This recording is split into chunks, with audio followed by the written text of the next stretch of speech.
Alegria, com muita alegria estamos aqui essa noite, nessa noite fria, porém abençoada por Deus, para estar na casa dele, o adorando e o exaltando na beleza da sua santidade. Hoje nós vamos falar sobre sal da terra e luz do mundo. O texto base está em Mateus capítulo 5. Estamos falando sobre a transformação do caráter e Jesus, mais do que ninguém, enfatizou a importância de termos um caráter transformado e ele expõe muito bem isso no seu famoso Sermão da Montanha. Mas o Sermão da Montanha vai muito além das bem-aventuranças que a gente encontra no capítulo 5, a partir do verso 2, até o verso de número 12. Isso fala de um compêndio teológico acerca de um caráter transformado. Então Jesus ele começa no seu sermão falando da importância de ter um caráter transformado. Então ele fala de pessoas que são humildes de espírito, pessoas que choram e são consolados, pessoas que são mansas no espírito, pessoas que têm fome e sede de justiça, os misericordiosos, limpos de coração, pacificadores. Ele fala de pessoas que são perseguidas por causa da justiça. E por último, ele fala e dá uma grande promessa: estes certamente receberão o galardão nos céus. Então ele começa introduzindo esse assunto, falando de características de pessoas que receberam o reino de Deus. E essas pessoas que receberam o reino de Deus, receberam consigo também uma transformação. Essa transformação é uma transformação interna, uma transformação de caráter. Então, a partir dessa transformação, ele vai entrar em um outro assunto que está coligado, que é a partir do verso 13, capítulo 5, verso 13. Ele diz assim: vós sois o sal da terra. Ora, se o sal vier a ser insípido, como lhe restaurará o sabor? Para nada mais presta, senão para ser lançado fora e ser pisado pelos homens. Vós sois a luz do mundo. Não se pode esconder a cidade edificada sobre um monte, e nem se acende uma candeia para colocá-la debaixo do alqueire, mas no velador, e ilumina todos os que se encontram na casa. Assim, brilhe também a vossa luz diante dos homens, para que vejam as vossas boas obras e glorifiquem ao vosso Pai que estás nos céus. Então, ele introduz falando de uma mudança de caráter. Agora, no verso 13 ao verso 16, ele fala de um caráter que reflete, de um caráter que ilumina, de um caráter que preserva. Primeiro ele fala de uma transformação interior, que fala das bem-aventuranças, e agora ele fala de um reflexo dessa transformação para com a sociedade. Quando Cristo, ele usa essas duas expressões, sal da terra e luz do mundo, certamente ele estava falando do impacto que a transformação do caráter proporciona sobre a sociedade. Não apenas sobre a sociedade, sobre a família, sobre a igreja, sobre o trabalho e qualquer outro aspecto da vida humana. Então Jesus, relembrando, sempre prioriza a transformação interior primeiro, para depois falarmos de uma transformação externa. Hoje, o nosso objetivo é falar um pouco sobre alguns aspectos do sal, alguns aspectos da luz e como esses dois termos se relacionam no tocante ao testemunho do Evangelho nas nossas vidas, ok? Então vamos lá. Primeira coisa, pode passar, por favor. As funções do sal. O sal, ele tem algumas funções que são-lhe intrínsecas. Estas funções estão elencadas, algumas delas. Meu objetivo não é falar tudo, mas o mais importante, tá? Uma das funções primordiais do sal é a preservação. A preservação do sal está muito explícita, principalmente numa época onde não tínhamos geladeira, né? Não tínhamos lugar de armazenamento. Então, o que era utilizado para conservar os alimentos? O sal. O sal, quando nós encontramos, por exemplo, uma referência em Levíticos, capítulo 2, versículo 13, o texto diz que todas as ofertas de manjares que eram oferecidas ao Senhor deveriam, não era opcional, deveriam constar sal. Assim como Deus determinou que todas as ofertas não tivessem fermento, era proibido qualquer tipo de fermento nas ofertas de manjares. Ele também determinou que tivesse o sal. Ele proibiu fermento. O sal, ele obrigou. O fermento é a representação da corrupção e da maldade. Em contrapartida, o sal é a representação da aliança que Deus fez com o homem. Então Deus está dizendo o seguinte: todas as ofertas que me são ofertadas, eu preciso que tenha sal, porque o sal eu tomo como um símbolo de uma aliança com vocês. O sal eu tomo como símbolo de preservação espiritual. Então o sal tem o poder de preservar os alimentos. Além de preservar, o sal também tem uma propriedade interessante, que também é purificar. O sal era utilizado nos rituais de purificação. Isso nós encontramos em Ezequiel, capítulo 16, versículo 4, numa linguagem utilizada pelo próprio Deus acerca do nascimento de uma criança. Essa criança, ela era purificada com sal. Nós encontramos uma terceira propriedade no sal, que é talvez a mais conhecida por nós: o dar sabor. Comida sem sal nem sempre é agradável. Assim como comida salgada demais também não é bem digerida. Então o sal, ele precisa ser de forma equilibrada, suficiente para dar o paladar necessário para a comida. Mas o sal dá o equilíbrio na refeição. E por último, o sal tem uma outra propriedade: gerar sede. Esse sal adquirido, todos quantos consumem sal, certamente dá uma vontade danada de beber água, porque a propriedade do sal é causar essa busca pela água. Ok, essas informações são informações físicas, mas o que tem a ver com espiritual? Então vamos aos textos e mostrar a correlação que há na parte espiritual, por favor. Primeira coisa, nós já citamos, mas eu faço questão de repetir. Levíticos capítulo 2, versículo 13.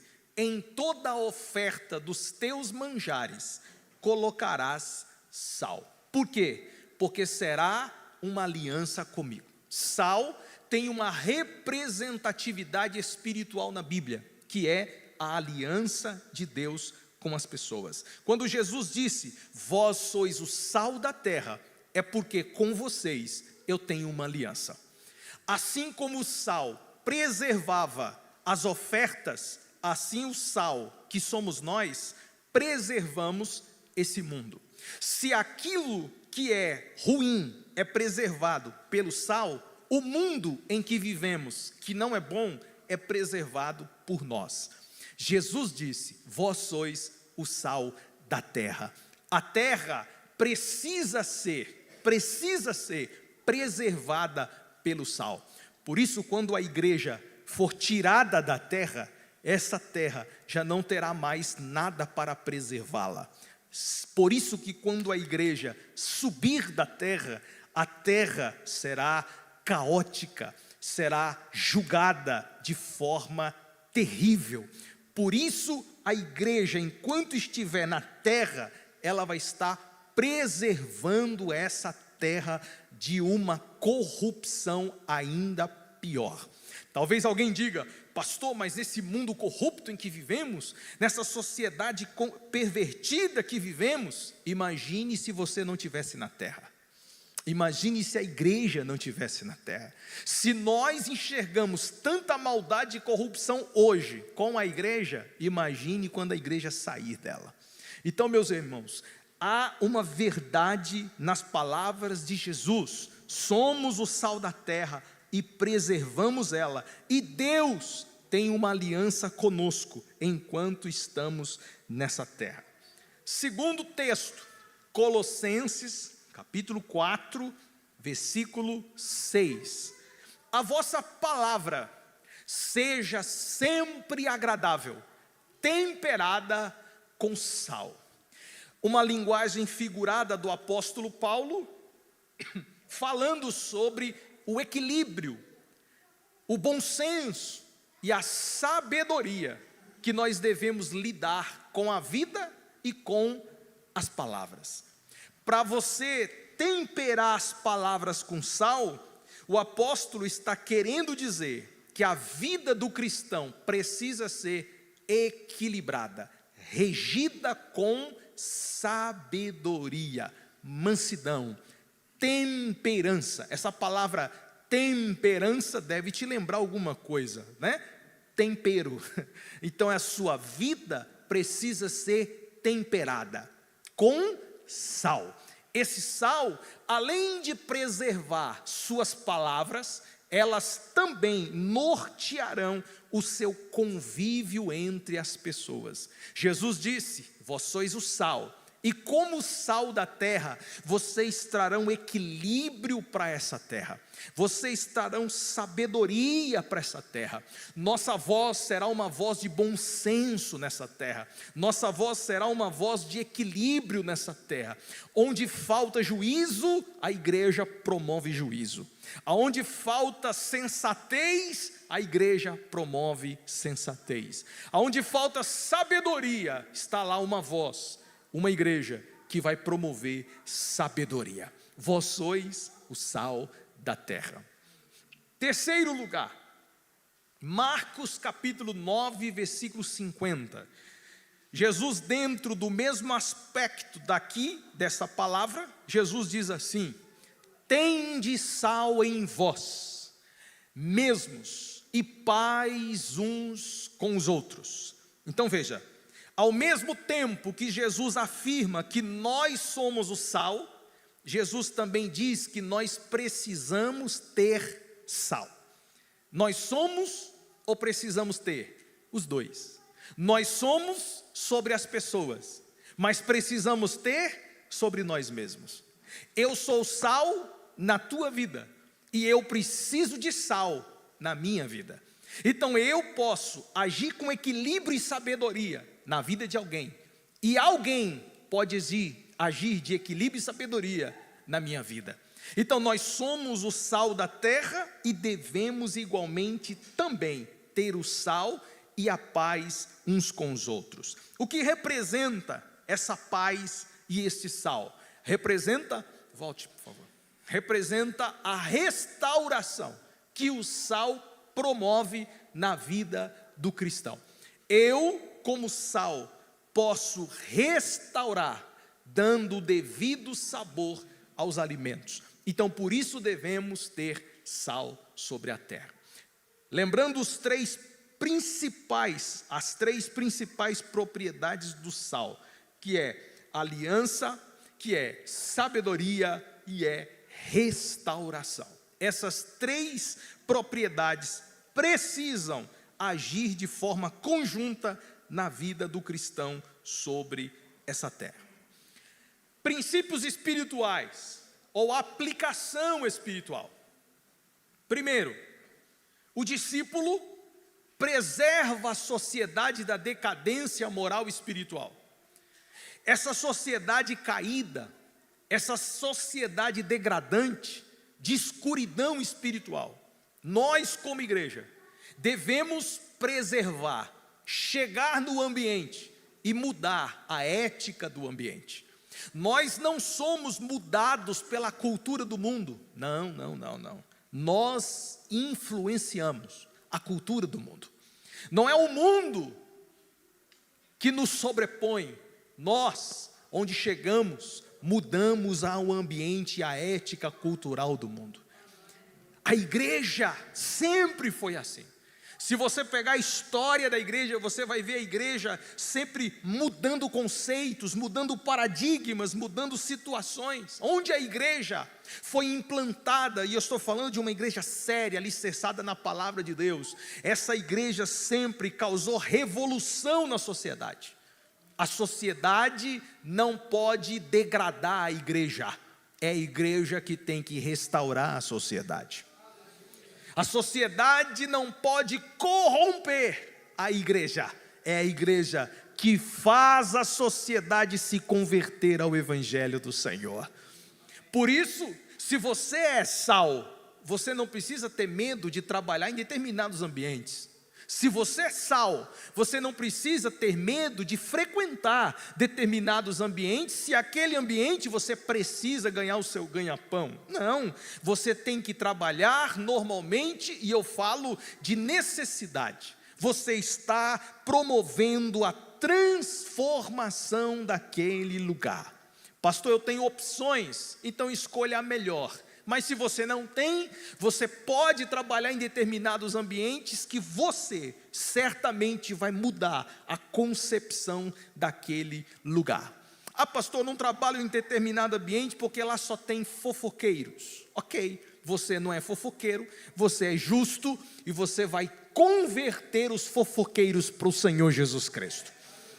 Você precisa ser a diferença. As pessoas precisam enxergar que você é uma pessoa diferente. Isso é ser sal.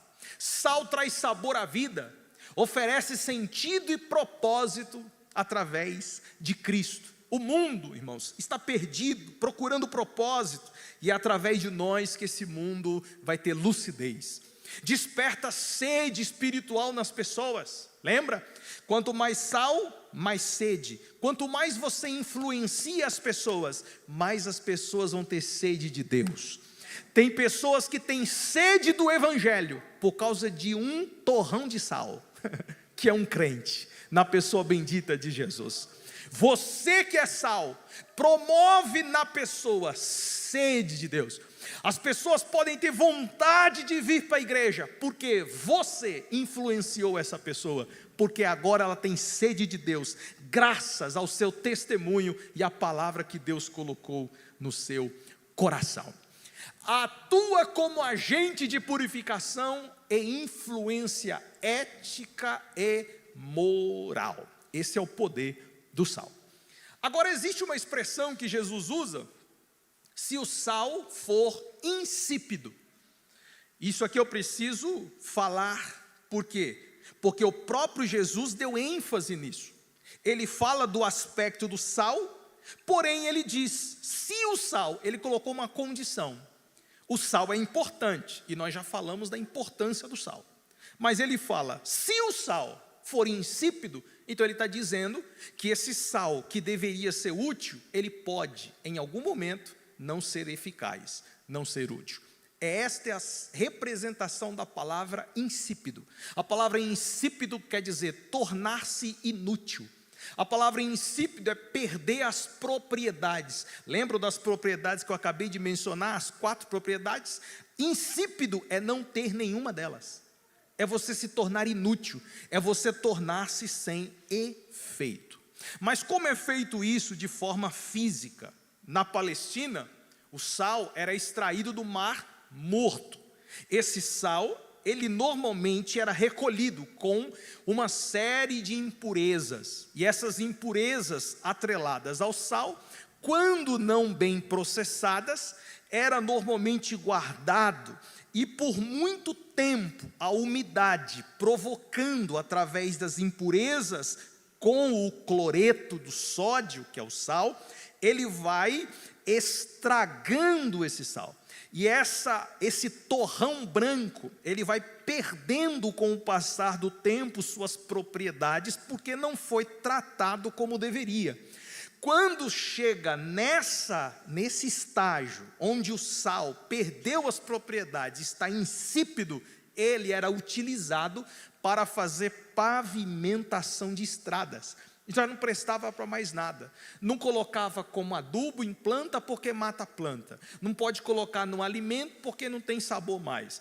Ele não servia para mais nada. Então a única coisa que as pessoas davam utilidade para aquele pó branco era para pavimentar as estradas. E por que Jesus disse que se o sal for insípido, ele é pisado pelos homens? Porque estrada é para se pisar. Então Jesus está falando de uma propriedade física, de um sal que perdeu seu significado e propósito, e agora ele é utilizado para um propósito que não é dele.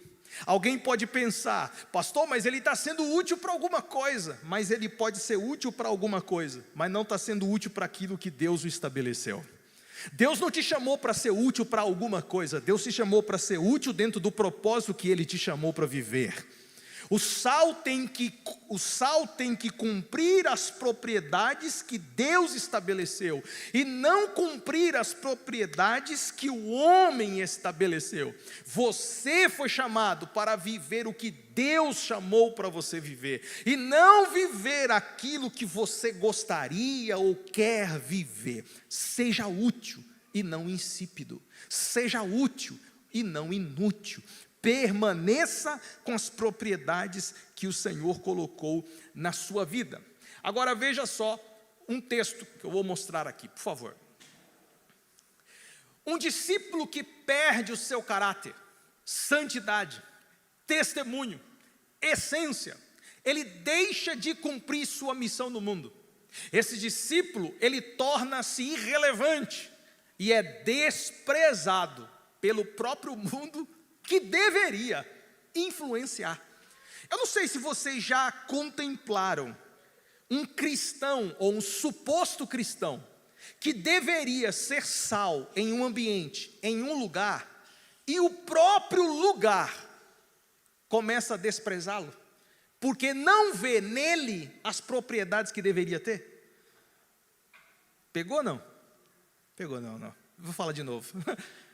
O cristão que tem as propriedades do sal, que deveria influenciar, que deveria demonstrar santidade, caráter, pureza, e adquirir respeito pelo ambiente em que ele está, isso acontece o contrário. Quando esse crente, que deveria ser sal, ele tornou-se insípido, ele tornou-se sem as propriedades. Agora o ambiente, normalmente do mundo, passa a tirar chacota dele, a desprezar ele. Tu é crente? Se tu é crente, então também sou. Já viu essa expressão? Tu é crente? Se tu é crente, até fulano é. Começa a zombar da fé dele, humilhar ele, e o crente, no meio daquele ambiente, ele vai sendo desprezado, pisado pelos homens. Os homens do trabalho pisam o crente, quando o crente não é crente de verdade. Então, se é para você ser crente, seja crente de verdade. Se é para você ser sal, que você seja sal de verdade. Não seja insípido não. Não ostenta dizendo que é sal, mas não salga. Não ostenta dizendo que é crente, mas não tem caráter e não tem santidade. É melhor dizer que não é. Fala que está desviado. Porque hoje em dia ninguém desvia mais, né, pastor? Ninguém mais. Você é crente? Não, eu sou crente. E fazendo, e fumando, e bebendo, e mentindo, e prostituindo. Você é crente? Fala que não é, meu filho. Fala que você está desviado, é melhor. É mais bonito do que ficar estragando. As pessoas vão pisar em você. Porque quando nós perdemos as propriedades do Evangelho sobre a nossa vida, certamente o mundo vai pisar em nós. Mas se nós tivermos as propriedades do Evangelho sobre nós, nós vamos influenciar o mundo. Glória a Deus. Vamos lá. Luz. Falamos um pouco sobre o sal, agora nós entramos no quesito de luz. Jesus disse: vós sois a luz do mundo. Versículo 14. Não se pode esconder a cidade edificada sobre um monte, e nem se acende uma candeia para colocá-la debaixo do alqueire, mas no velador, para iluminar todos os que se encontram lá na casa. Assim também, então Jesus usa uma figura de linguagem para aplicar um princípio espiritual. 16, assim também, brilhe a vossa luz diante dos homens, para que vejam vossas boas obras e glorifiquem o vosso Pai que estás nos céus. Eu sou luz para quê? Para que Deus seja glorificado. Preste atenção, não é a luz que é glorificada, é o Deus que está na luz que é glorificado. Não é você que é glorificado, é o Deus que está na sua vida que é glorificado. Mas essa luz, ela precisa resplandecer. Então nós vamos falar de alguns aspectos desse resplandecer e como nós, como cristãos, devemos assim fazê-lo. O que significa ser luz? Revelação da verdade. A luz revela e dissipa as trevas e mostra o caminho. Lâmpada para os meus pés é a tua palavra, porque um caminho escuro e você tem uma lâmpada próxima aos pés, ele vai iluminando o caminho, porque a luz traz direcionamento, a luz serve para revelar o que está em trevas. 1 Pedro capítulo 2, versículo 9, Pedro fala de um transporte, de alguém que estava em trevas e agora está na luz. 1 Pedro 2, 9. Vós, porém, sois raça eleita, sacerdócio real, nação santa, povo de propriedade exclusiva de Deus, a fim de proclamar as virtudes daquele que vos chamou das trevas para a sua maravilhosa luz. Olha a expressão que Pedro usa. Pedro fala que nossa condição era de trevas, mas Ele nos transportou para a sua maravilhosa luz. A luz de Deus é maravilhosa. É nessa luz que nós estamos para resplandecer. Veja o que o apóstolo Paulo escreveu em Efésios, no capítulo 5, e no versículo 8 e no versículo 9. 5, 8 e 9. Pois outrora éreis trevas. Então veja que Paulo está muito relacionado com as palavras de Pedro.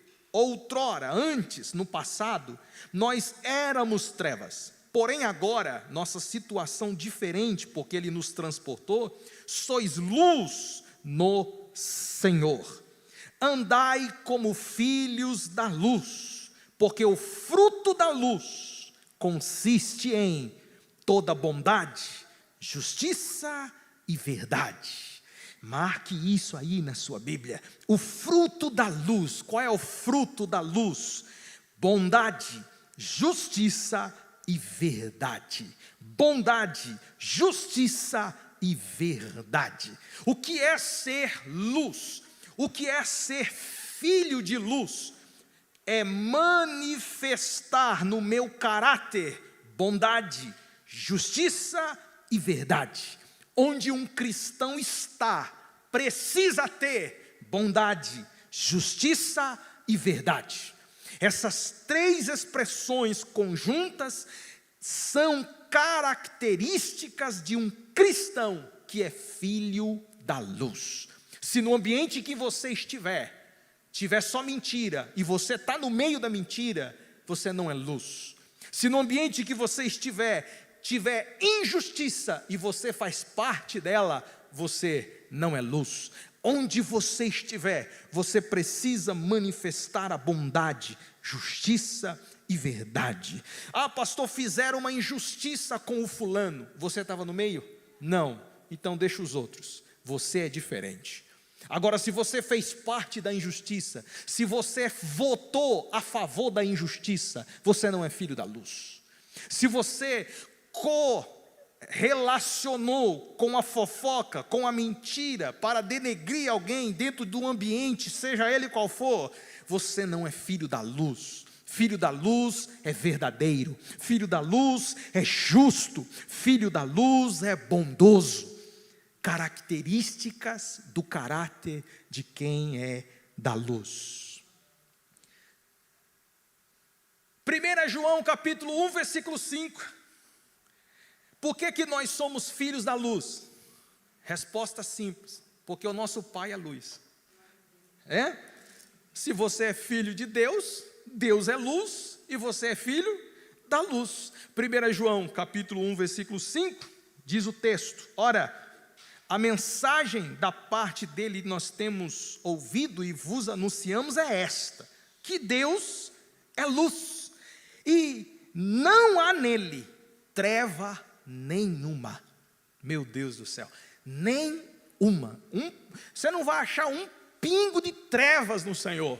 Assim como Deus também não quer que haja em nós nada de trevas, porque nós éramos trevas, mas agora nós somos transportados para a luz, e como na luz de Deus estamos, hoje nós somos filhos da luz, refletindo o brilho da glória de Deus.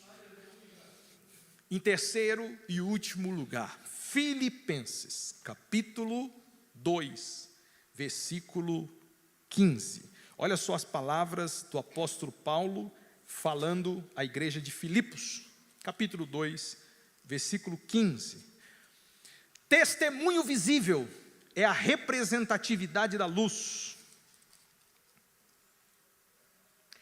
para que vos torneis irrepreensíveis e sinceros, filhos de Deus, inculpáveis, no meio de uma geração pervertida e corrupta, na qual resplandeceis como luzeiros no mundo, preservando a palavra da vida, para que no dia de Cristo eu me glorie de que não corri em vão e nem me esforcei inutilmente. Aleluia. Paulo está afirmando que, como filhos de Deus, nós estamos no meio de uma geração pervertida e também contaminada ou corrupta. Se estamos no meio de uma geração pervertida e corrupta, isso significa que nós também seremos assim? Não, porque como filhos da luz, a palavra da vida está em nós, e aonde chegarmos, o testemunho da luz que nós somos vai resplandecer no meio das trevas. Onde tem uma fagulha de fogo, onde tem uma fagulha de luz, pode ter a maior das trevas, é perceptível, é visível. Lá você enxerga onde tem um crente honesto, onde tem um crente justo, vai resplandecer no meio de milhares de corruptos, porque o crente que é luz, ele brilha numa sociedade pervertida e corrupta. Você é luz, nós somos filhos da luz que brilha numa sociedade totalmente pervertida. Não espere, meu irmão, a sociedade ficar melhor. Não espere os homens melhorarem. É você que tem que melhorar. É você que tem que estar aos pés de Jesus. É você que tem que carregar a palavra de vida. Você é como um luzeiro. E esse luzeiro não está debaixo da mesa para ninguém enxergar. Esse luzeiro está no velador. Esse luzeiro está numa torre. Esse luzeiro está no alto para todo mundo enxergar. Enxergar você como uma estrela que brilha? Não. Enxergar a luz de Deus que está na sua vida. Porque quando alguém olhar para você, eles não vão ver você, eles vão ver o brilho de Deus em você e vão glorificar ao Deus dos céus. Glória a Jesus. Nós somos luz e refletimos esse brilho para a glória do Senhor. Vamos lá, falando um pouco sobre o testemunho, a responsabilidade do cristão. Porque estamos falando de testemunho, estamos falando de refletir a luz, e isso é nossa responsabilidade. Jesus não disse que a gente tem opção de resplandecer. Jesus disse que nós devemos resplandecer. Não é tanto que ele falou que a gente não pode ficar escondido e nem debaixo. A gente precisa ficar sempre visível. Isso significa que a luz que há em nós precisa resplandecer. E isso fala de um testemunho vivo, de um testemunho visível. E quando a gente fala de testemunho, nós não podemos nos esquecer da importância de fazer isso acontecer. Observe o que está escrito em Tito, capítulo 2. Tito, capítulo 2.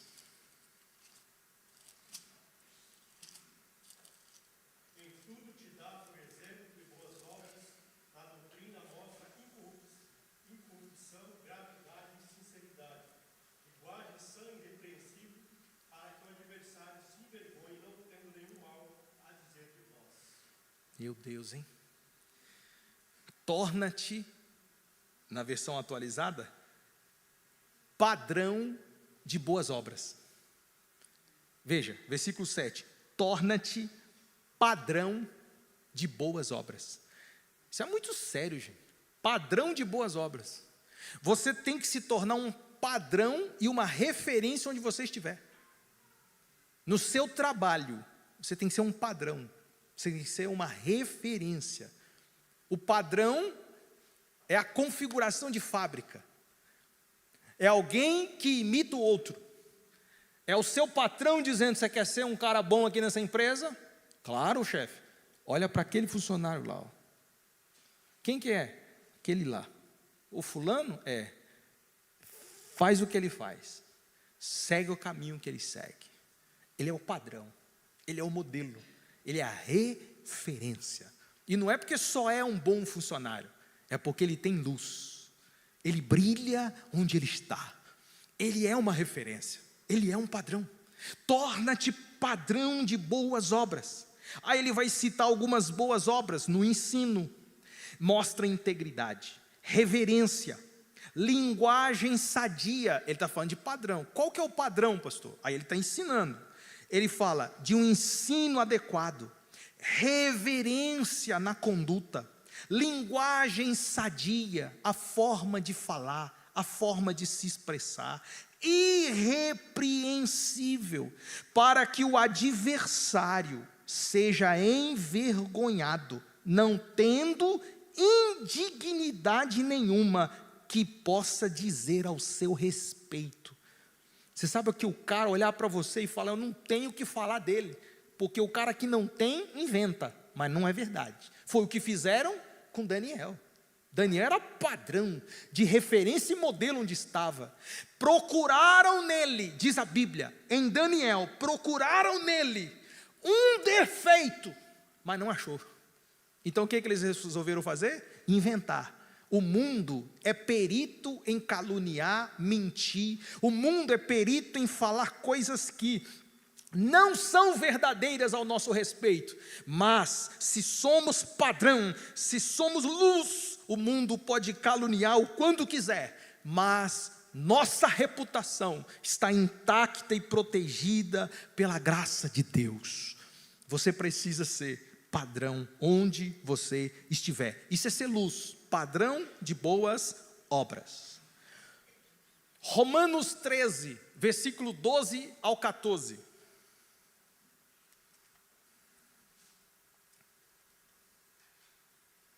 A noite está quase acabando, e logo vem o dia. Portanto, deixe de lado todas as obras das trevas, como se fossem roupas sujas, e vistam a armadura da luz. Uma vez que pertencemos ao dia, vivamos com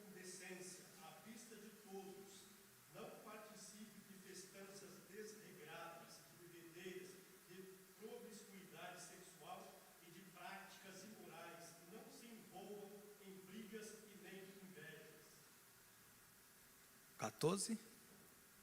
Pois, em vez disso, revistam-se do Senhor Jesus Cristo e fiquem imaginando formas de satisfazer seus desejos pecaminosos. Então Paulo está falando que a noite vem chegando, então ele fala de um período de trevas, ele fala de um período de grande promiscuidade moral. Então deixemos as obras das trevas, porque nós não pertencemos mais às trevas. E ele fala, revistamo-nos das armas da luz. Você não é só filho da luz, você também luta através da luz. Ande dignamente. Aí ele vai falar como é o comportamento de alguém que está na luz, como é o comportamento de alguém que reflete Cristo. Ande dignamente, como em pleno dia. Aí ele diz o seguinte: não em orgia, bebedices, impudícias, dissoluções, contendas, ciúmes, porque todas estas coisas são das pessoas que estão em trevas. Mas no 14 ele fala, revista-se do Senhor Jesus Cristo, porque Ele é a luz, revista-se de Cristo, e nada disponhais para a carne no tocante suas concupiscências.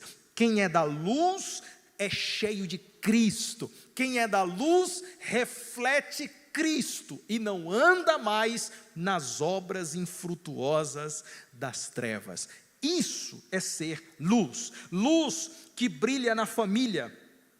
O que é brilhar na família? Ser exemplo de amor, paciência, perdão, compromisso. Luz que orienta os filhos, os cônjuges, nos caminhos do Senhor. Luz no trabalho. O que é luz no trabalho? Testemunhar através da honestidade, responsabilidade ética, ser sal, preservando ambientes contaminados por corrupção e mentira. Luz que brilha na igreja, edificando uns aos outros, incentivando, consolando, exortando, servindo com os dons espirituais de forma visível. Luz na sociedade, ser voz de justiça, misericórdia e verdade, influenciando a cultura, sem se moldar aos padrões dela. Isso é ser luz, isso é ser sal. Deus te chamou para ser sal da terra e luz do mundo. Conclusão: quando nós viemos, ou vivemos, segundo o caráter de Cristo, nossas obras glorificam a Deus, impactam vidas e fazem diferença em um mundo mergulhado em trevas e corrupção. Que Deus abençoe a amada igreja e nos ajude a ser sal e luz do mundo. Vamos orar?